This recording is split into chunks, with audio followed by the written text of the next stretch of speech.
5 ans après Sans tambour et après la polémique du plagiat, Gad Elmaleh signe son grand retour sur scène, avec un spectacle qui se confronte aux récentes accusations formulées à l'encontre de l'humoriste. Il est attendu au tournant, il doit même peut-être refaire ses preuves. Ce mercredi matin, le 4 décembre 2019, Gad Elmaleh a annoncé qu'il remontait sur les planches en tant qu'humoriste. C'est via son compte Twitter que le message a été passé, alors qu'il donne actuellement les dernières dates de la pièce et l'invitation au Théâtre de la Madeleine, en compagnie de Philippe Lelouch et Lucie Jeanne. Dès le 28 avril 2020, Gad Elmaleh sillonnera la France durant près de 2 ans avec un 6e spectacle mêlant stand-up et personnages, indiquent les organisateurs du spectacle.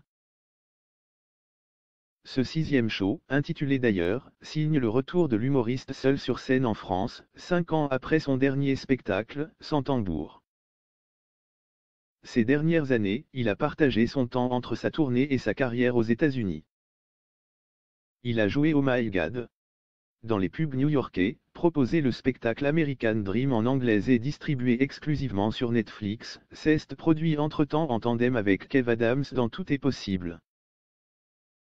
Il a également joué son propre rôle dans Eugene France, une série inspirée de sa vie qui n'a pas connu un très bon accueil. D'ailleurs abordera la question du plagiat, un sujet brûlant qui le concerne directement.